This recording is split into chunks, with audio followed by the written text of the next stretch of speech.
The moment has arrived. You need to pick your main weapon in Monster Hunter Wilds, but how can you possibly pick from all the epic options that the game throws right in your face? Are you sweating, itching your face? You don't know what to pick? We've all been there. Good news right off the bat is that all weapons are extremely viable, so there is no wrong choice, really. But to get the best results, you naturally have to like the weapon you're using, and it has to provide you those juicy dopamine hits. So it will ultimately boil down to what weapon fits you personally the best. To find that out for you, I will go over all 14 weapons in Wilds and go one by one to tell if it's your weapon and give you the relevant analogies to make the choice as easy as humanly possible. So let's right away start with the first weapon, and I'm going to use a randomizer here to generate the order of the list to not, incorporate any kind of biases. And oh look, the randomizer has picked the GUNLANCE. You might ask yourself, what is a GUNLANCE? It sounds cool, but is it actually cool too? The answer is absolutely yes. If you like explosions, a lot of explosions, Michael Bay style, this is your weapon. It is all about blowing your enemy up in a chain reaction-esque type of way. Your explosions are followed up by more explosions, and if that sounds like something you would like, then this weapon is definitely for you. The GUNLANCE is essentially a heavy lance that comes with a big burst, modified with shells that you can empty on your enemies and blow your load all over them, giving you that gun or cannon feel. And oh, it also drills and has a variety of a lot of area covering attacks. The GUNLANCE also provides you a shield for your other hand, giving you a lot of defensive potential. The shield is not just for blocking and negating incoming damage, no, that's for peasants. It gets a lot cooler as you can build up power clashes with your shield, where with the GUNLANCE you then accordingly can blow your enemies up even more. So to summarize, the GUNLANCE is for you if you like the feel of a lot of explosive power and the be-in-your-face type of playstyle with big burst while having great defensive options. What is not so in your face, however, is the sword and shield combination. This option tends to go under the radar sometimes, but one might ask, why really? The sword and shield is a great all-around option for those that want a very beginner-friendly option that pumps DPS like it's nothing, and at the same time gives you very good survivability options. The sword and shield is so all-round, name me one thing it can do. Go. In the meantime, I will tell you what it can do. You have deadly combos on the ground, as well as some kick-ass aerial shiznit combos. You have several types of damage, slash, blunt damage, you name it. You can put monsters to sleep by knocking them out, you can exhaust them, you can cut off their tails, you can reposition while attacking, you get a lot of iframes. Your shield gives you the opportunity to negate damage and set up for perfect guards easily, but it can also function perfectly to just use that as a weapon of its own. Yes, your shield does damage too. You get the point probably. The sword and shield is your weapon if you want to be the jack of all trades, master of wait, that's not right. Master of all trades as well. It's a very dynamic and fluent playstyle. And while the sword and shield is very underrated and not so much in the spotlight, the longsword is the opposite. The weapon of the weebs, the anime lovers, the wannabe samurais, though no one can face me types of people. You get it. Let's go! The weapon is popular for a reason. Do you want to mimic a katana-esque type of playstyle, venturing on the idea of being like what would usually be a dexterity or agile type of build in other games? Well, this is your weapon. You can do insane slice and dice combos with the longsword, and the longsword makes everything you do look cinematic. It looks stylistic. The longsword has great DPS, gives you great mobility, and it basically feels like you're always just doing something. You are in a dance with the monster. Whether it's offsetting or countering whatever your hunt is doing, where a lot of your survivability comes from, do not be mistaken. The fact that you lack a shield does not mean that you're squishy and are going to die all the time, no. Or if you're just slashing up their face with your typical helm breaker move. It is just one of the many fancy things you can do with this weapon. The combos are endless, and it's logical why people will hate you when you use this weapon. They hate you because they ain't you. On the opposite of that, however, everyone will absolutely love you and bathe you in flowers and chocolatey gifts when you use the hunting horn. Defeating your enemies through the power of music and friendship is really just something else. It is hard to really describe the hunting horn without trying it in game, but it's an extremely fun and powerful option. A common misconception is that the hunting horn is more like a support type of weapon for if you play together. Well, yes, it fulfills that role exceptionally well as well. However, on its own, it is an absolute force to be reckoned with as well. It has all the perks of a massive hard-hitting weapon while also being extremely amped up on exhausting your enemies. It is one of the best weapons in the game. It will make the monsters you face drool like they haven't been fed in years and are looking at a delicious piece of meat that they will just never get. The hunting horn gives you a lot of control and damage in the fight and tends to do this in a rhythmic way while also granting you various buffs in both the offensive and defensive department. And if you like the sound of all of that, no pun intended, then this is your weapon. Before we continue, I want to have a moment to thank Portal Fantasy for sponsoring today's video, and it's a good one as this game is rather a unique online creature collecting adventure RPG, banking on bringing back that retro vibe. In Portal Fantasy, you will do a lot of things, like journeying through an epic storyline fueled by countless of quirky characters, quest solving, and tons of side content in a world that is very immersive and backed by a charming soundtrack. You can collect a bunch of resources and unique creatures as well. There are hundreds of combinations possible to enhance your creatures and make your team. Combat is in a turn-based strategic fashion, and there are over 50 skills and 60 passive abilities, so a lot of theory crafting possible as well. And for those that like puzzles, well, the game is written with that too, and they will definitely be challenging, and you will get rewarded in different ways. And then finally, you can also meet up with your friends and foes and battle them, as the game is in fact online and will also have more multiplayer features coming in the future as well. If all of that juiciness sounds good to you, then definitely make sure to check the game out with my link in the description.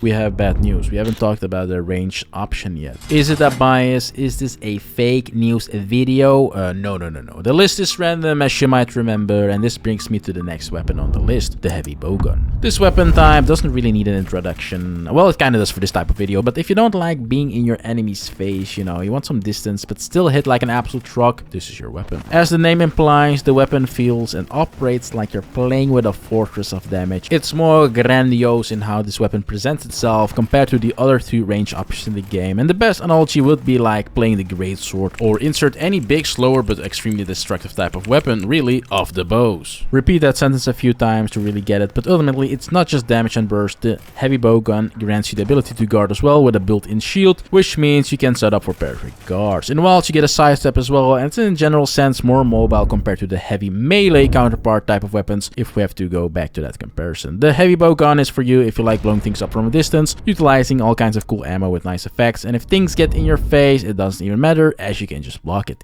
Easy. Easy, just like the hammer.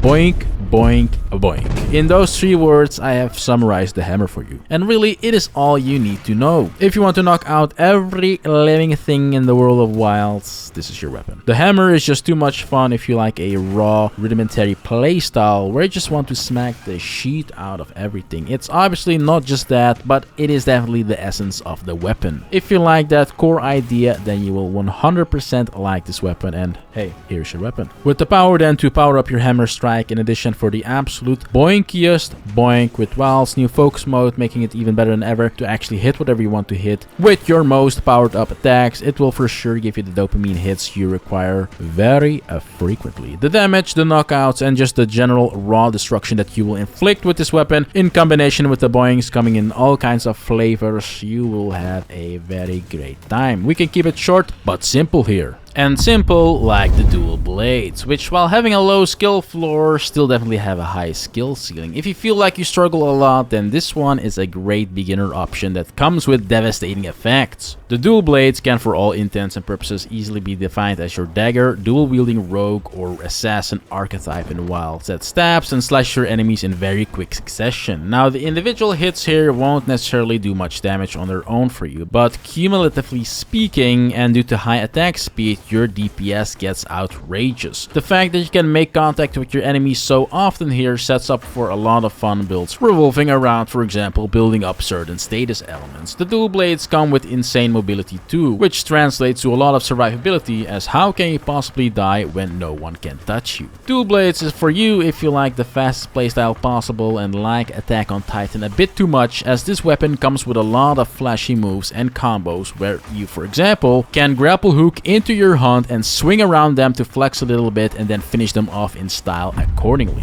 When we can talk about style, we can of course not omit the charge blade, which is next up on the list. This weapon is often described as the hardest weapon in the game to master due to you essentially having to manage multiple weapons at the same time. A big sword, a shield, a big ass axe that you morph into from your sword, which you can then accordingly use as a chainsaw that goes brrrr, and you get explosions on top of all that too. The official trailer for this weapon in particular sells it pretty well. well. A bit too well. Is there some kind of conspiracy going on here with the developers and Capcom? One might ask. Especially this little aspect. The chainsaw aspect of the weapon that you get is just too much juiciness, really. And if you like a more technical weapon with a good and complex learning curve that rewards you extremely well when mastered, then this is definitely your weapon. You don't lack anything. You have the burst, you have the shield and defenses, you have to use your brain, you get nice explosions, and most importantly of all, you get to use your weapon as a chainsaw of absolute impending doom for your hunts. Which brings me to the light bowgun. Yes, the other bowgun of the game. Compared to the heavy bowgun, this one lingers more on being the tactical, agile option with mobility options and a more fast-paced playstyle. See, with the heavy bowgun you can actually block stuff, but with the light bowgun you will have to rely more on your dodging senses. So you can already see the difference between these two weapons, and it is really implied in the name as well. That then also reflects in your damage per bullet. For the heavy bowgun you have high damage, slower firing rates, and then for the light bowgun, lower damage but fast firing rates. The light bowgun is for you if you want to stay out of the range of a monster's antics, have very low downtime, constantly be moving, reloading and shooting, and bank on your fast speed while you're rotting the monster from the inside out with, for example, as many status effects as possible, while the bullets come out like it's a hellfire rain. Call it rapid fire mode. You get toolkits in all kinds of way with the light bowgun as well, whether it's your ammunition or the style in which you shoot off your ammo, making the light bowgun a fun versatile option for our ranged playstyle connoisseurs that simultaneously also like an agile, tactical, fast-paced playstyle. Fluidity is a cool word, which also describes the insect glaive in my opinion. The next one on the list, one of the more creative and unique weapons of the series,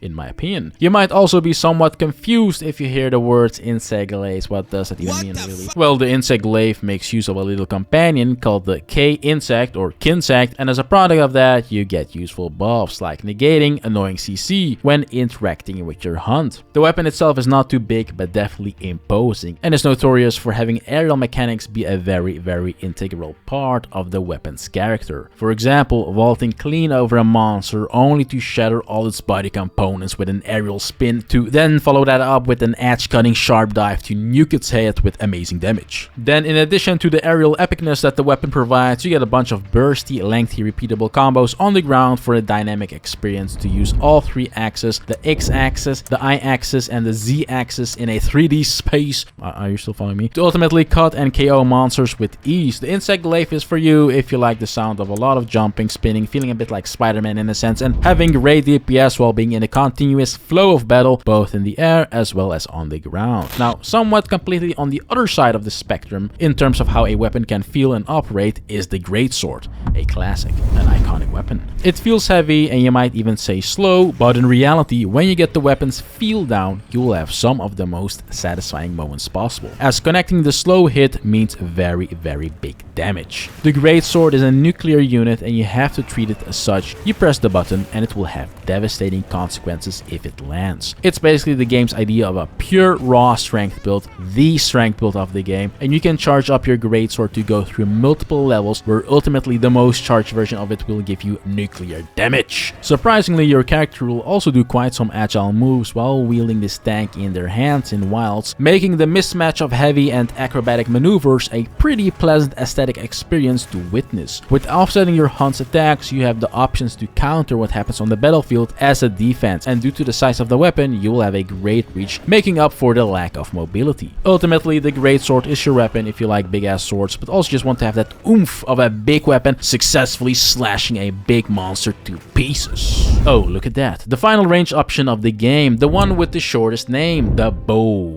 Its short name is however deceptive due to the length of destruction that this weapon will inflict upon whatever you're facing. Compared to the bow guns of the game, the bow operates in a more futuristic or fantasy-esque type of way, you might say, as you get tracing and homing arrows to capitalize on your hunt's weak spots. It feels like the Magic Archer type of playstyle in some ways for those that played Capcom's other title, Dragon Dogma, which would be the best description in my opinion. If that's your cup of tea, then the bow was made for you. Aside from that, the bow comes with naturally different combos, but also the possibility to charge up and nuke your enemies from a distance with a well-placed shot. The bow feels like you're entangled in a dance with the monster as you navigate through movement, dodging even the greatest of AoEs, shooting, stamina management, and staying at the right distance for maximal DPS. You have a fun kit surrounding your coatings, to power shots to the Dragon Piercer nuke, making the bow be capable of absolutely obliterating whatever you're fighting while utilizing a rich kit. A rich kit like the lance, or not. You might initially think the lance is stationary, but no, see, with the lance the rules are reversed. You become the monster and the monster is hunting you, as your combination of a lance and a big ass shield makes you pretty much an impenetrable fortress. Why, you ask? Well, the shield and lance playstyle make it pretty much the most defensive option in the game. You essentially just ignore everything your opponent does when you master this combination well, while you poke and stab and poke and stab and poke and stab. The monsters will get annoyed with you when you are a lance user. They might just, you know, forfeit and